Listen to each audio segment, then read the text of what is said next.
Hi, my name's David Townsend, and I'm a partner sales engineer here at Juniper Networks. It's my pleasure to take this fourth session, which is on Mist AI, of course, or Mist artificial intelligence solution, which I'll come on to in just a second. But this session is actually about the location-based analytics, user engagement, asset tracking, location insights, VBOEs, and much more. There's a lot to go through in a limited amount of time. If you do have any questions, however,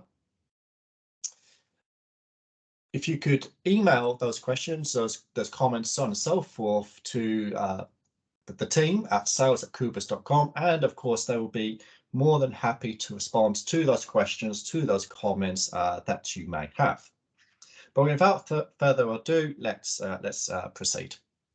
And just as a quick recap, what is Mist? Yes, Mist is a solution that comes from Juniper Networks. It was an acquisition that happened only a few years ago, but this is a solution which is unique, it is powerful, it is flexible, it is agile, and there's absolutely, I can say this with absolute confidence, there's nothing else like this out there from any other vendor. I can say that with absolute confidence. This is a solution which is based in the cloud. It is cloud-based, not cloud managed, but cloud-based, with artificial intelligence at its core. The beating heart of Mist is AI, and it's also microservices. That means we can provide weekly updates on new features, enhancements, new additions, so on and so forth, on a weekly basis with absolutely zero downtime, no downtime whatsoever, which means your networks remain operational, whether it be wireless, wired, or even the SD-WAN. There's no downtime with this solution. You get to monitor the experience all the way from the client, their laptops, the mobile phone, so on and so forth, connected to the Wi-Fi, Wi-Fi 4, Wi-Fi 5, Wi-Fi 6, onto the switched wired network, and guess what? Over the SD-WAN, which is via a solution which Juniper has called our Session Smart Routers, or SSRs, which uses what is now a standard called secure vector routing, and this is something else that's unique as well, but that's a different topic completely. And I just want to show this just as a refresh, and it is important because yes, Juniper Networks, we are a leader within the Magic Quadrant for enterprise wired and wireless LAN infrastructure, and we're absolutely taking this by storm, because no other vendor out there has anything like Mist. We're not dealing with controllers, we're not dealing with legacy-based architectures, we're not cloud managed, we are cloud-based, true AI, so on and so forth. But we are not only a leader in the wired and wireless LAN infrastructure, but guess what? We are also a leader, again within the Magic Quadrant, for indoor location services. Something that we're very proud of. We're very proud of our Mist solution because it's so agile, because it's so powerful, because it's so unique. End users are just seeing this and can understand its simplicity and its approach and what it can actually give. What can it actually give? Well, just for example, we've got VBOEs, Virtual Bluetooth Low Energy.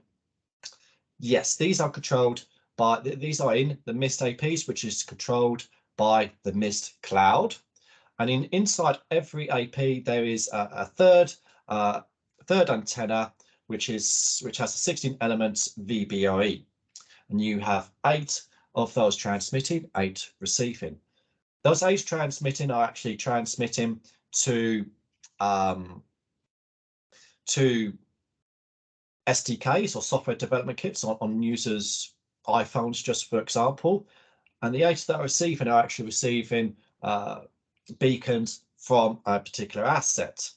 What this allows us to do is to engage with particular users and also to track assets themselves, assets being printers, wheelchairs, defibrillators, scanners, if we're talking about an Amazon warehouse, so on and so forth. The list obviously goes on and on. And this is a big benefit because we're not dealing with physical beacons. We're not having to worry about calibration, physical beacons being stolen, or simply going missing over time. No batteries, no cabling. These virtual beacons, they're virtual. You could place them anywhere on your map. You could give them a specific range, and once a user logs on to your wireless network, onto your Wi-Fi, if they come within range of that particular virtual beacon, you can prompt them with a message. Please sign in here. Please log on to the hotel. If we talk about a hotel user, please log in here for a faster booking. Or if it's a restaurant chain, please look at our menu. If it's a petroleum garage, please look at our array of condiments, of foods, of so on and so forth. There's a lot that you could do with these virtual beacons themselves. Not just to mention, if I go back one slide, through the APs themselves, yes, engaging with users. For example, we're using this right now in a lot of universities where we're actually engaging with students, tracking them, not in terms of Big Brother, as the term goes, but to make sure that they're safe, ideally healthy, but safe. Because if a missed user in a university can actually see that a student has been in their dorm, in their room for 2-3+ days or however long, then something might not be right. But it's also a concern to the university, because if they're not going to their lessons, if they're not going to their lectures, then that's obviously a risk of that user from dropping off their university course, which will represent a significant amount of money to that university. And the assets themselves, tracking assets. If we talk Amazon warehouse, just for example, tracking their scanners, or a hospital tracking where's the nearest defibrillator, where's the nearest maternity bed, so on and so forth. The list goes on. It's an infinite list that you can actually use these for. Not to mention actually interacting with IoT devices themselves. So let me go for it. All of this we could get in a real-time view, where you can see clients which are connected to applications, clients which are connected to the Wi-Fi, BLE clients, assets themselves, so access points, switches, SD-WAN, SSR, session smart routers. We can track this all real time within a meter of accuracy. You think about meters, 100 centimeters. That's, I think that's really good. A meter is very, very accurate. And that's just a snippet to the location analytics that the Mist has. And that is why we are now a leader in the Magic Quadrant for indoor location analytics as well. Without further ado, let's actually do a demonstration. Let me show you the capabilities themselves. So here is the Mist portal, which you would have seen over the last 3 sessions themselves. And where I am now, I'm in location, live view, and I'm just going to click on my office. Of course, you can upload your own floor plans here, but this is a sample. Ooh, let me zoom out. And here's an actual floor plan of one of our offices, I believe. And on here, you can see all the clients that are connected. So these are clients, Curious George, Jane Doe, John Doe, etc., which are connected to specific applications. And we can also see users which are connected to the Wi-Fi as well. So Denali, Everest, so on and so forth. So if I click Denali, we always like to pick on Denali. I can get client details, when they were last seen, the XY coordinates. Have they seen any proximity zones? Where are they currently located in terms of location zone? We'll come on to this in a few minutes. How long they've been connected for? 11 minutes. But if so on and so forth. But if I click on RF environment, you can see it's just waiting for the client connection. Only takes a second. And once this is actually loaded, what I will then be able to do is actually record the users. I'm going to go back because this is not a real environment. So let me click on Curious George. So if I click RF environment, this should be quicker. There we go. That's it. That's better. So what you can actually see here is for Curious George with this model iPhone 11.2. What is the events that are happening? Was there any resets, a teleport hard reset? It's been good in terms of events, but I can then see the beacons per second, speed, direction in terms of degrees from north. So obviously accuracy there, round trip time. If you don't have that time series, personal preference, I prefer the histogram itself. But the point I want to make here is you can actually record this session. So if you want to record Curious George, for example, trip from one side of the office to, let me zoom out, to the other side of the office, yeah, you can get the roaming by going into monitor service levels, wireless, roaming, and actually see the roaming, you know, fast roam, slow roam, so on and so forth. Or you could ask Marvis, our virtual network assistant, which uses AI, how is client Curious George roaming, just for example. But if I actually record this session, then what it would do, it will actually record all the information you get here as this user travels from one side of the office to the other side, and the experience therein, of course. Now, in such a non-live environment, that's not going to give much relevance. But if you think in terms of a hotel, a conference site, or anywhere where you've got even a small density of access points, or even a high density where there could be overlapping channels and Wi-Fi interference, non-Wi-Fi interference, so on and so forth, you want to be recording, well, yes, how is the experience to say go from one side of the conference site, the hotel, etc., to the other side or to wherever they want to go, but how many beams and beacons, etc., are they actually seeing from the different APs as they're traversing, as they're traveling, I should say. So that's just one thing that we can do. If I just click back, I can then see the devices. So APs, what are currently active, red being turned on. So I can actually see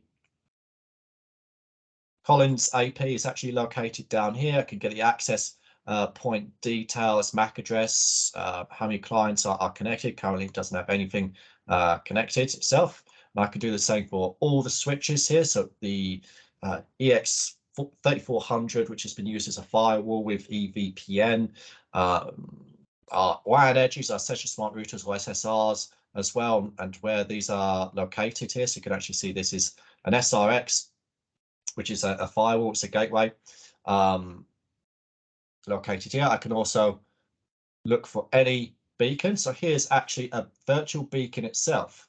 So I don't want to steal my own thunder. I'm going to cover this in just a minute, but here's a virtual beacon. So anyone that comes within range of this particular beacon itself, and you can see it's outputting at 18 dBm, they're just going to get a message saying, hi there. How's your experience today? Now that's the name of it, but the name of the beacon, but the message would be hi there. From a operational business point of view, that's obviously not beneficial. That's not going to give anything. But if you think of it from a hotel, from a restaurant, from healthcare to hospitality, to all these different verticals, there is a lot that you could use these virtual beacons for. Going onto a website, faster hotel booking, as I said earlier, there's a lot you can use these virtual beacons for, and it takes a second to do. No cabling, no batteries, no calibration, quick, easy, pain-free. We can also create zones. So just for example, here's a zone which you've created. Now this is important because, as we know, at the time of this recording anyway, that there's not a lot of users still back in offices.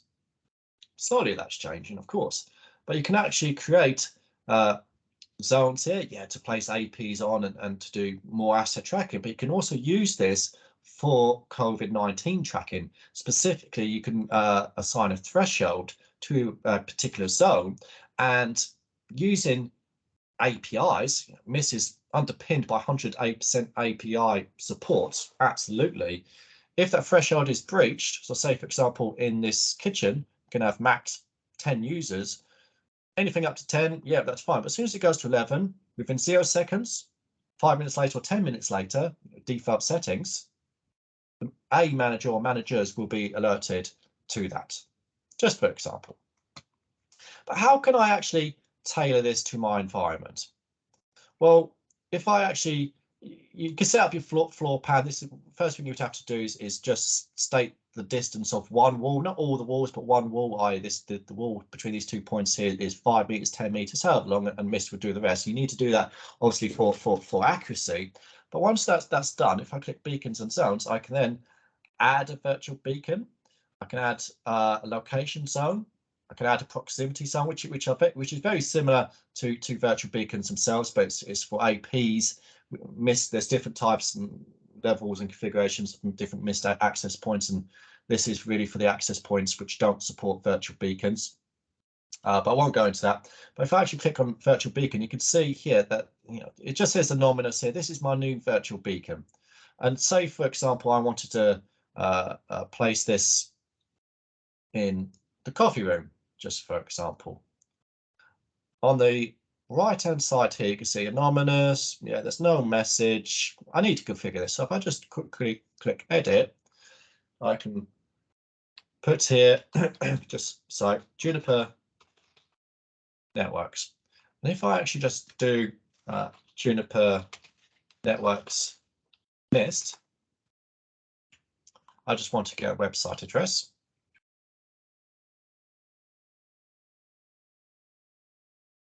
And I'm connected to my VPN, so this is a little bit slow, but there we go. So I've now got the email address, the web address for Juniper's Mist. So if I go back to live demo, I can now say, please follow, please click this link. The URL here. Then enter in a transmit power. Obviously, if I leave this turn 0, well, the default is 4.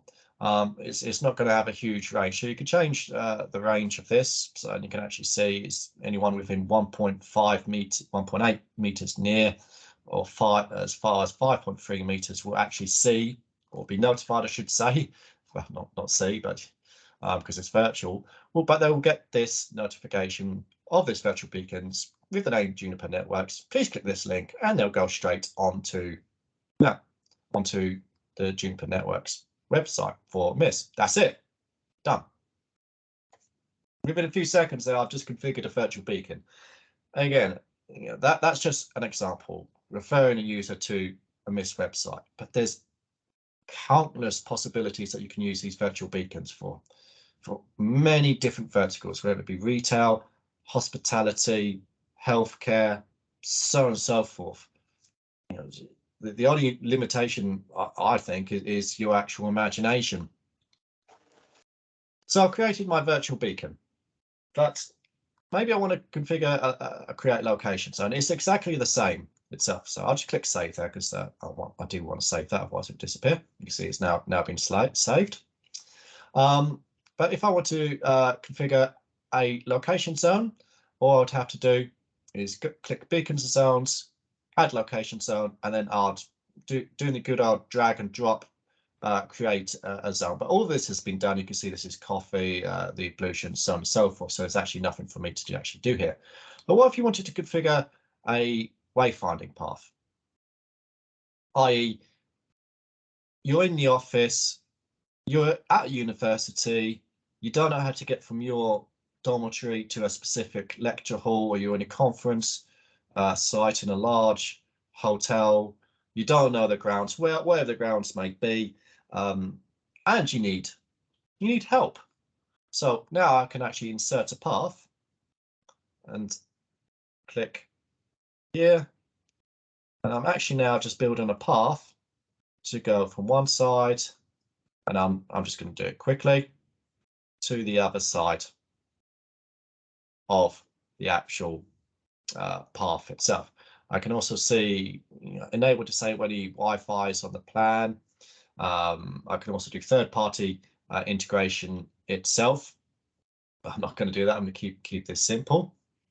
And I'll then be able to save this itself, but I don't have the actual privileges to save this. But that is how quick and easy it is to actually configure a wayfinding path to go from one side of the office or thereabouts, I missed a bit, to the other side. And again, this is to help a user when they've got their SDK, their software development kit, and you can build your own with obviously support from Mist, but we do have our own Mist apps anyway.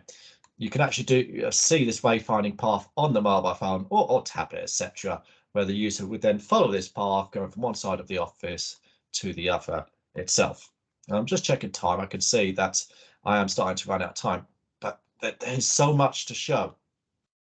But just quickly, if I go on to location diagnostics, so here is where we can actually get the heat map itself. So here we can see location diagnostics. And you can see there's learning in progress for a lot here. But we can actually see for Colin's access point for all iPhone 7, the learning is complete, is constant, it's machine learning, it's constantly learning. And over time, these would all be learned. But if I go to the Bing density map, excuse me, I can actually see the coverage or beam density for a specific period of time, and I can see it for all these particular users here, which have been set up, and I can see it for applications, for BOEs. If I can actually zoom in, yeah. So now I can actually see where the APs have learned. It's not great in terms of the RSSI values, but if I actually click on Wi-Fi, you can actually see right here next to the live demo EBC access point. Yeah, right next to it is obviously very hot. But as you move further away, yeah, it starts to get more towards where you don't want to be in terms of the RSSI values, of course. And the RF environment replay, as I said, we can record sessions themselves. So if I actually click on just this top one here, I have no idea what it's going to show, but this is one that's actually been recorded, and now I can actually see that this user, they're pretty much stationary, but it's only a short recording, but as they move about the office, the beams, the latency, so on and so forth, in time series histogram, I can download it, so on and so forth. Let's just come out of this. Or I could actually go into floor path validations themselves. So here I can actually see these different entries here. If it was a valid survey, was it a successful survey, yes or no. So this is more for specific surveys itself. Just before I finish though, actually, let's show you this. Here's the occupancy analytics. So here is my office, and here's actually all the zones which were configured before. As I mentioned, most of this was done already, but here you can actually see for the ones in green that they haven't been breached in terms of the threshold. But if I click on the engineering room, you can see it has a maximum of 3 capacity. And currently there's 3 occupants in here, which isn't realistic. This isn't a live demonstration, of course. You'd expect more than 3 users in here, hopefully.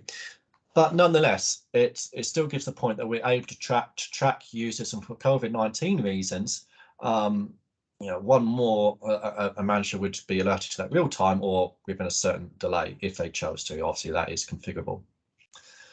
What I can also do is go back onto monitor service levels. And if you recall, we've got our wireless. And I could go for the last 7 days and get all the wireless service level expectations, AP uptime, roaming coverage, time to connect, successful connects for wireless. I've got my switch, I've got my WAN, SD-WAN, but I've also got location. And here I'm seeing for the last 7 days for the site live demo, I got this SDK metrics. I've got latency metrics. with the classifiers and in some cases subclassifiers as well. I've got the teleports as well, any drop requests. And as you can see, the drop request is not good. It's 2% success, which means 98% of the time it's not passing it. You know, this isn't great. So if I click on drop requests, as we saw on the second session, I can then see the distribution. So the 98% that's failing within, a lot of this is happening to pending requests. That's contributed to 97% of the time with a really high count. And if I click on pending requests, I can then see this affected 4 out of 4 users. I can see the timeline that this actually happened in, the distribution in terms of when it loads, the access points, etc. I'm connected to my VPN, so it's going very slow. The affected item user side, so in this particular case, the application clients themselves, their IDs, the failure rate it's happening on, the device, the OS, etc. So that was our the 4th session on the location analytics. As you can see, there is a lot to go through in such a short period of time. There was only 20 or so minutes there, and yeah, it was a lot to cover, and hopefully I've gave just a little insight into what Juniper Networks with Mist can provide with its location in indoor analytics, and hopefully you can understand and see why this is now #1, why we are now leaders in indoor location analytics as per the Magic Quadrant. So as I said at the beginning, if you do have any questions or comments, please email those questions and comments respectively to the team at sales@kubus.com, and of course they will be happy to answer your questions and comments. But to finish, I'd just like to thank you for your time. I hope that you found this session and all these sessions are useful and exciting and informative. And thanks again for your time. Goodbye.